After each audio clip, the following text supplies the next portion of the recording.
The marble floors of the Palazzo della Signoria echoed with the measured footsteps of Niccolò Machiavelli as he made his way through the corridors of power in Renaissance Florence. It was the year 1513, and the former secretary of the Florentine Republic found himself in a position that would have broken lesser men. Stripped of his position, tortured, exiled from the political life that had defined him for over a decade, Machiavelli faced a choice that would determine not only his legacy but reveal one of the most profound truths about human nature and power. In the dim light of his study at Sant'Andrea in Percasina, surrounded by the classical texts that had shaped his understanding of human behavior, Machiavelli began to formulate what would become one of history's most ruthless yet effective strategies for commanding respect and eliminating the very possibility of disrespect from others. This strategy, born from his own fall from grace and subsequent rise to intellectual immortality, centers on a principle that seems paradoxical at first glance: the complete and total destruction of one's own weakness. The concept that the man who destroys his weak self can never be destroyed by others represents more than mere philosophical speculation. It embodies a practical methodology for transforming oneself into a force that commands automatic respect, not through aggression or dominance, but through the cultivation of an inner fortress so impenetrable that external attacks become meaningless. This transformation, Machiavelli discovered, operates on three fundamental levels that work in concert to create what he termed the invincible character.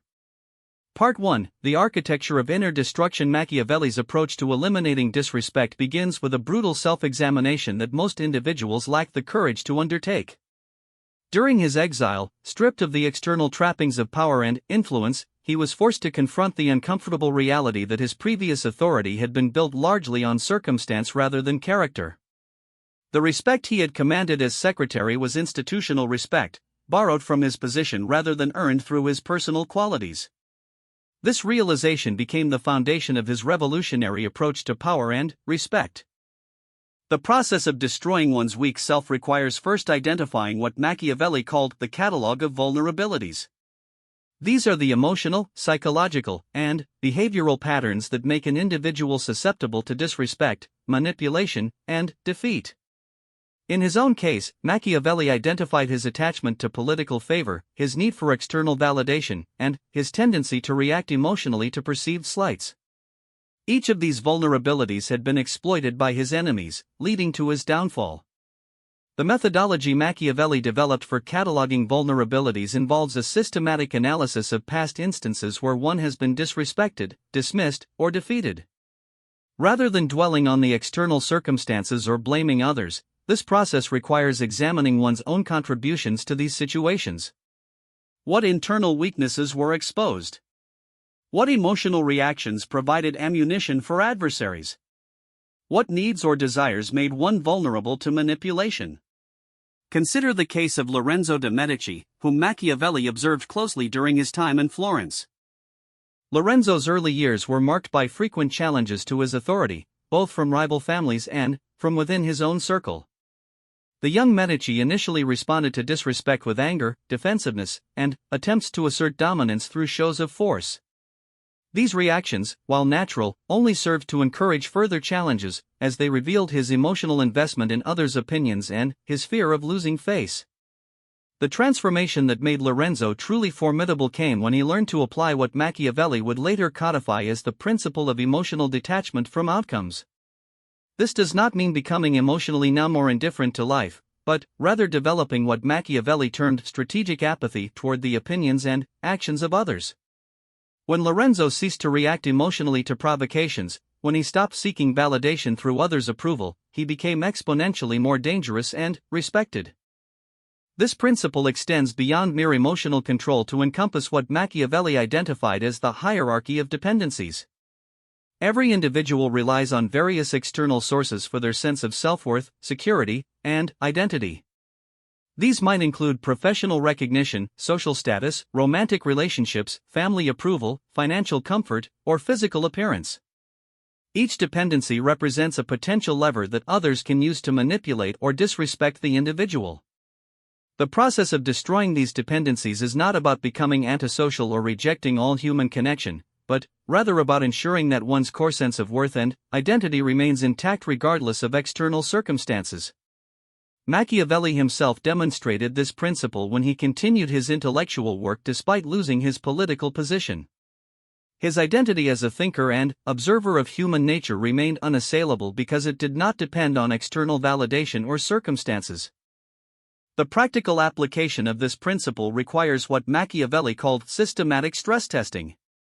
This involves deliberately exposing oneself to situations where dependencies might be challenged, observing one's emotional reactions, and gradually building tolerance to the loss or absence of these external supports.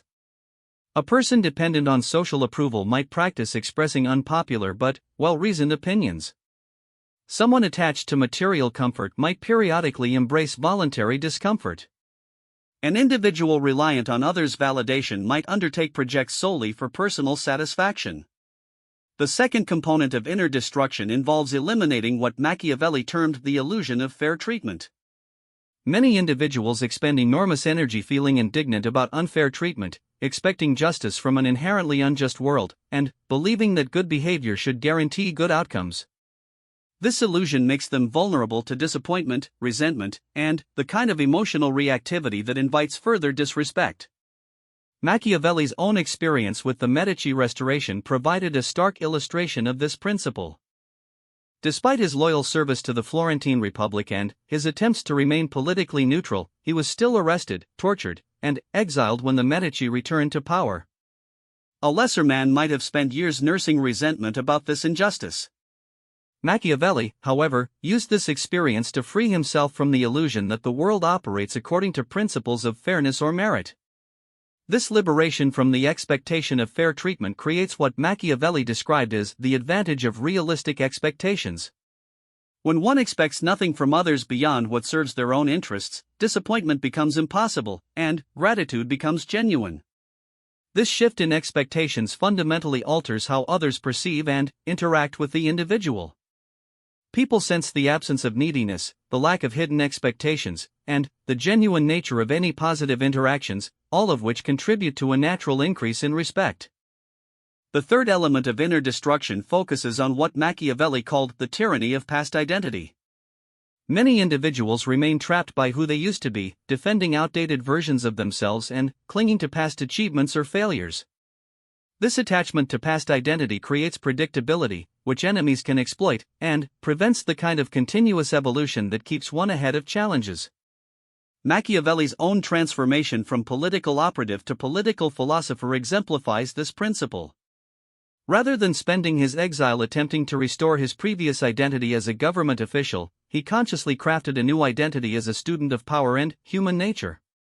This reinvention was so complete that his exile period, initially viewed as a defeat, became the source of his greatest and most enduring influence.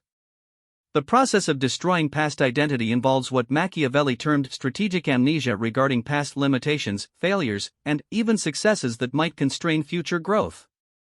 This does not mean ignoring the lessons of experience, but rather refusing to be defined by previous versions of oneself. The individual who successfully implements this principle becomes unpredictable to both allies and enemies, maintaining the element of surprise that Machiavelli considered essential to maintaining power and respect. The final aspect of inner destruction addresses what Machiavelli identified as the weakness of moral rigidity. While maintaining ethical principles is important, excessive moral rigidity can become a vulnerability that others exploit. Those who advertise their moral positions loudly often find themselves held to impossible standards or manipulated through appeals to their stated values. Machiavelli advocated for what he called principled flexibility, maintaining core values while remaining adaptable in methods and tactics. This approach prevents others from predicting one's responses or manipulating one's behavior through moral pressure. The individual who masters this balance becomes formidable because they cannot be controlled through ethical manipulation while maintaining their integrity. The culmination of these destructive processes creates what Machiavelli termed the liberated individual, someone whose sense of worth, identity, and emotional stability derives entirely from internal sources. Such a person becomes extraordinarily difficult to disrespect effectively because the usual targets for disrespectful behavior, emotional vulnerabilities, dependencies, illusions, rigid identities, and moral weaknesses, no longer exist or have been armored beyond reach. Part 2. The construction of invulnerable authority. Having systematically destroyed the vulnerabilities that make disrespect possible and effective, Machiavelli's strategy proceeds to the active construction of what he termed invulnerable authority. This represents the positive aspect of his approach, the deliberate cultivation of qualities and capabilities that naturally command respect while making oneself immune to attack. The foundation of invulnerable authority rests on what Machiavelli observed in the most respected figures of his era: the possession of capabilities so valuable and difficult to replicate that others naturally defer to their expertise and judgment. Unlike authority derived from position or circumstance, this form of respect emerges from demonstrated competence that others recognize as genuinely superior to their own. During his years of diplomatic service, Machiavelli had the opportunity to observe Cesare Borgia at the height of his power. What struck Machiavelli most about Borgia was not his title or wealth, but his extraordinary ability to assess situations accurately and respond with precisely the right combination of force, negotiation, and timing. Subordinates, allies, and even enemies found themselves naturally deferring to Borgia's judgment because they recognized that his assessments were consistently superior to their own. This recognition created a form of respect that transcended fear or obligation. It was based on genuine acknowledgement of superior capability. The development of such capabilities requires what Machiavelli called the discipline of continuous improvement. This involves identifying areas where one can develop expertise that others will find valuable and difficult to replicate, then pursuing mastery with the kind of systematic dedication that most individuals lack the patience to sustain. The key is selecting capabilities that align with one's natural strengths while addressing genuine needs in one's environment. For Machiavelli himself, this capability became his unparalleled understanding of human motivation and political dynamics. His years of diplomatic service provided him with extensive experience observing human behavior under pressure, while his classical education gave him the analytical framework to distill these observations into practical principles. The combination created an expertise that even his political enemies found valuable, ultimately leading to his intellectual rehabilitation despite his political exile. The second pillar of invulnerable authority involves what Machiavelli termed strategic unpredictability. While competence commands respect, predictability undermines it by making one's responses calculable and, therefore, manageable. The individual who can be predicted can be controlled, and the one who can be controlled cannot maintain authentic respect. Machiavelli observed this principle in action during his diplomatic encounters with King Louis XII of France. Louis was undoubtedly competent and powerful, but his responses to various situations followed predictable patterns that other rulers learned to anticipate and manipulate. His need to appear consistent and honorable made his reactions calculable, which ultimately weakened his negotiating position and diminished the respect he commanded from other European powers. In contrast, leaders like Pope Julius II, despite his often erratic behavior, commanded greater respect precisely because his responses were difficult to predict. Allies and enemies alike had to approach him with greater caution and preparation because they could not assume how he would react to any given situation. This unpredictability created a form of psychological leverage that enhanced his authority beyond what his formal position alone would suggest. The cultivation of strategic unpredictability requires developing what Machiavelli called multiple response repertoires to common situations. Rather than defaulting to habitual reactions, the individual who masters this principle maintains several viable options for responding to challenges, provocations, or opportunities. The choice of which response to employ depends on strategic considerations rather than emotional impulse or rigid principle. This multiplicity of options creates uncertainty in others about how one will respond, which naturally elevates their attention and respect. People approach the unpredictable individual with greater preparation and consideration because they cannot assume the interaction will follow familiar patterns. This enhanced attention translates into increased influence and natural respect. The third element of invulnerable authority centers on what Machiavelli identified as the power of intellectual independence. Most individuals, even those in positions of authority, rely heavily on the opinions and judgments of others when forming their own views. This dependency creates vulnerability because others can influence their thinking by controlling the information they receive or the social pressure they experience. Machiavelli's approach to intellectual independence involved developing the capability to analyze situations and form judgments based entirely on first-hand observation and logical reasoning, independent of popular opinion or expert consensus. This intellectual sovereignty became one of his greatest strengths as a political analyst and the source of insights that others found both valuable and impossible to replicate. The development of intellectual independence requires what Machiavelli termed systematic skepticism toward received wisdom, expert opinion, and popular consensus. This does not mean rejecting all external input, but rather subjecting it to rigorous analysis rather than accepting it based on authority or social pressure. The individual who masters this approach becomes capable of seeing opportunities and dangers that others miss, creating a form of insight that naturally commands respect. This intellectual independence manifests practically in the ability to maintain unpopular but accurate positions when evidence supports them, to change one's mind when new information warrants it regardless of social cost, and to resist the psychological pressure to conform to group thinking. These capabilities create a reputation for intellectual honesty and insight that enhances one's authority beyond formal position or credentials. The fourth component of invulnerable authority involves mastering what Machiavelli called the art of beneficial relationships. While destroying dependencies on others' approval is crucial, this does not mean becoming isolated or antisocial. Instead, it means developing the ability to create genuine value for others while maintaining complete independence from their reciprocation. Machiavelli observed that the most respected individuals in his era were those who could benefit others without appearing to need anything in return. This generous independence created a form of soft power that was often more effective than coercion or manipulation. People naturally respected and sought to maintain positive relationships with those who could help them without making demands.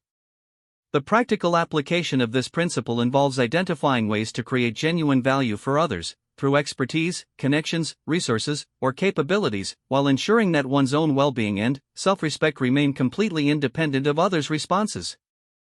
This balance creates relationships based on others' desire to maintain access to one's value rather than relationships based on mutual dependency or obligation.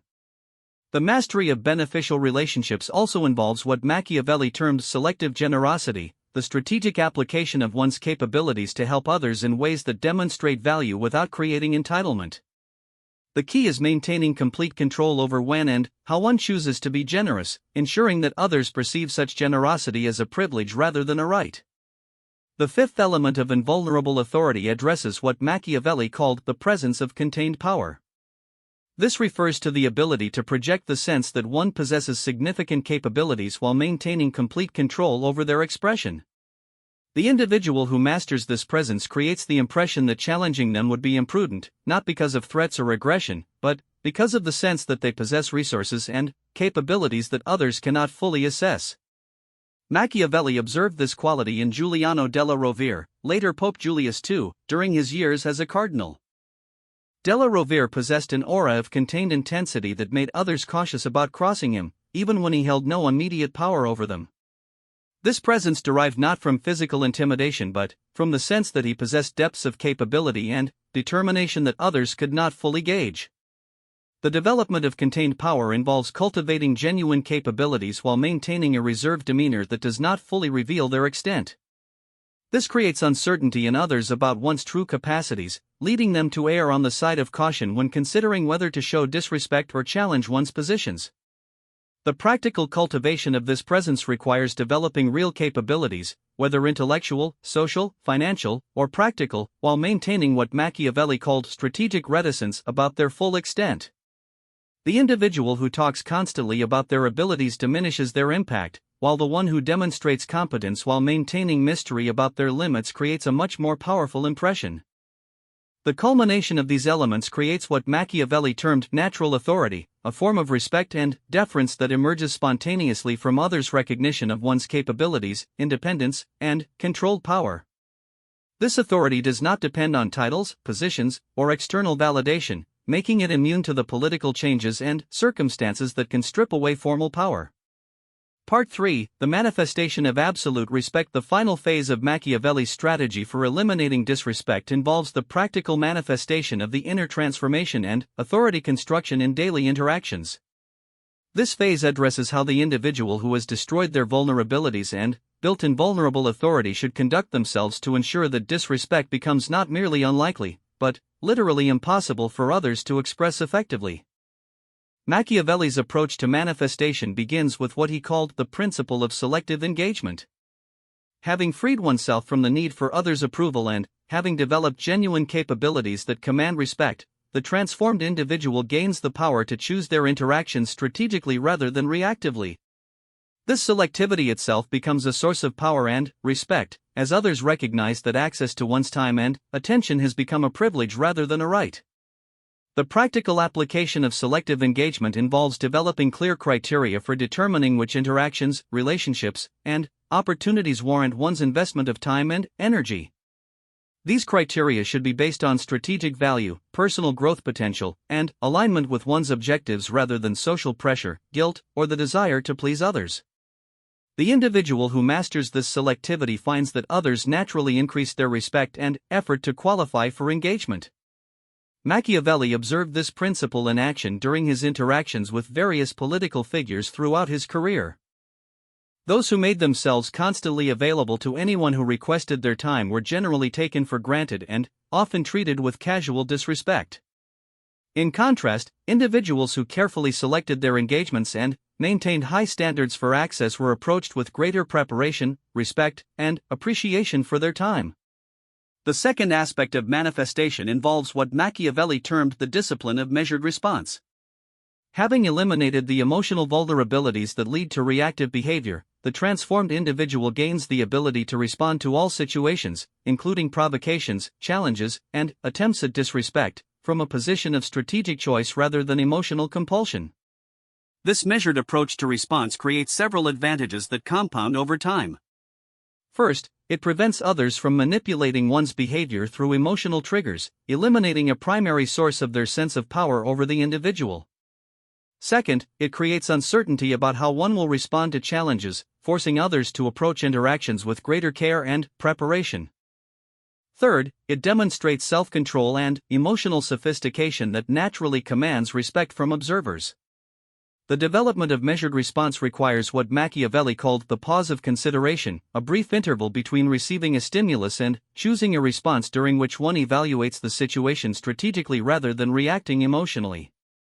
This pause, even when measured in seconds, creates the space necessary for choosing the most effective response rather than defaulting to habitual patterns. During his diplomatic career, Machiavelli frequently witnessed negotiations where one party's emotional reactions were exploited by the other side to achieve better terms. The diplomat who became angry when questioned, defensive when criticized, or eager when flattered revealed information about their priorities and vulnerabilities that skilled negotiators could exploit. In contrast, those who maintained consistent emotional equilibrium while varying their tactical responses proved much more difficult to manipulate and generally achieved superior outcomes. The third component of manifestation addresses what Machiavelli called the art of proportional enforcement. Having developed genuine capabilities and authority, the transformed individual must demonstrate their willingness to apply these resources when their boundaries are tested or their positions are challenged inappropriately. However, this enforcement must be proportional, strategic, and decisive to maintain both effectiveness and respect. Machiavelli's principle of proportional enforcement requires that responses to challenges be sufficient to address the immediate issue while also establishing precedents that discourage future similar challenges. Under-response encourages further testing of boundaries, while over-response can appear insecure or unstable. The key is calibrating responses to demonstrate both capability and restraint. The implementation of proportional enforcement involves developing what Machiavelli termed graduated response protocols, predetermined approaches for addressing different levels of challenge or disrespect. These protocols ensure that responses remain strategic rather than emotional while demonstrating increasing levels of capability as situations warrant. For minor challenges or testing behavior, the appropriate response might be subtle demonstrations of competence or strategic withdrawal of benefits that the challenger values. For moderate challenges, more direct confrontation or deployment of one's capabilities might be warranted. For serious challenges that threaten fundamental interests or boundaries, the response should be decisive enough to resolve the issue permanently while serving as a deterrent to others who might consider similar actions. The fourth element of manifestation involves mastering what Machiavelli called the projection of inevitable success. This refers to the ability to approach challenges, negotiations, and conflicts with a demeanor that suggests their successful resolution is merely a matter of time and method rather than uncertain outcome.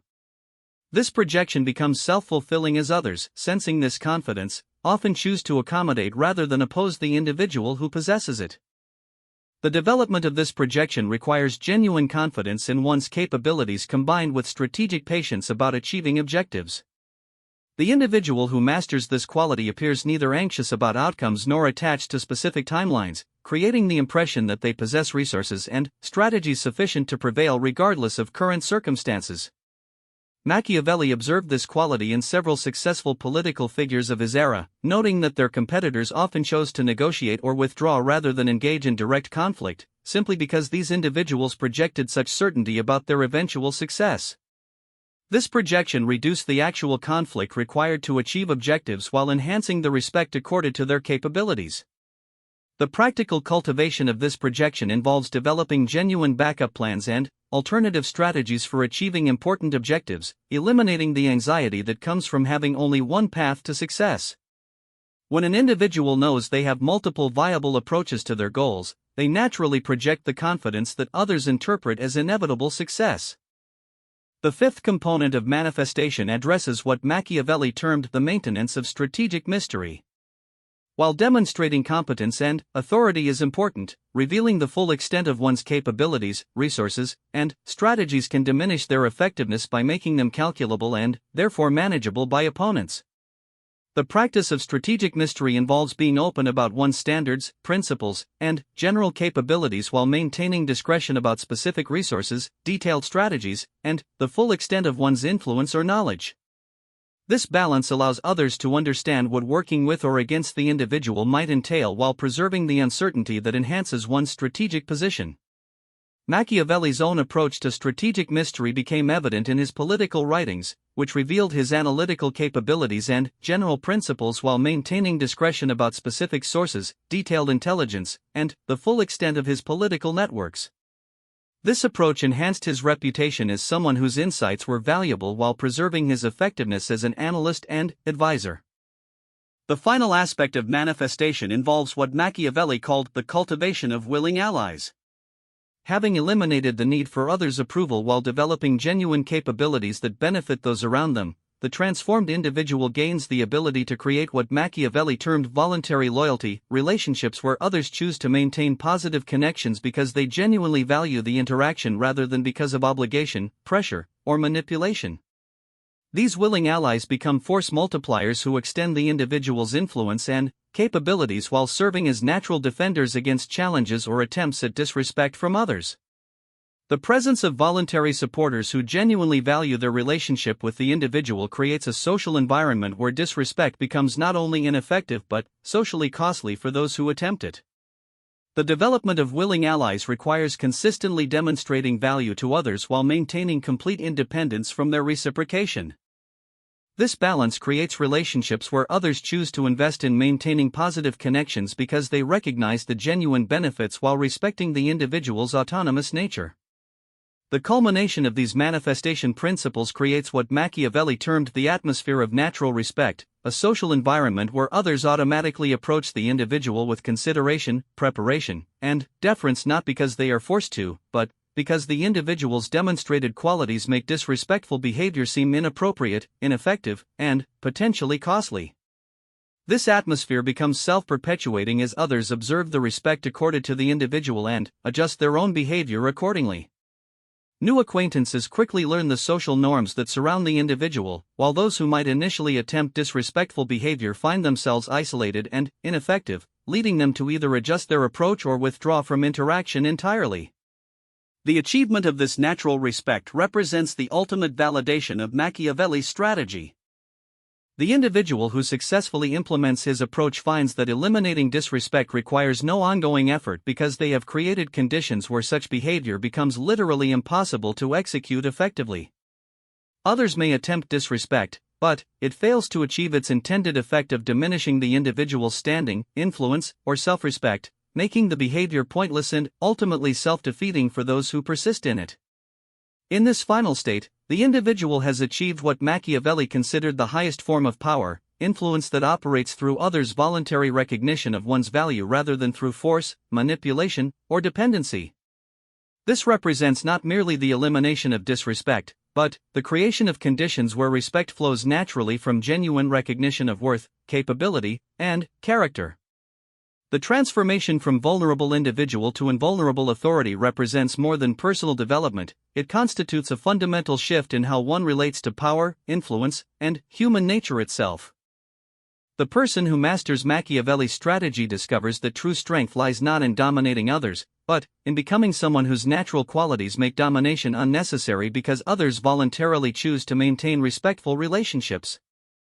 This achievement validates Machiavelli's central insight that the individual who destroys their weak self cannot be destroyed by others because they have eliminated the vulnerabilities that make destruction possible while building capabilities that make respect inevitable.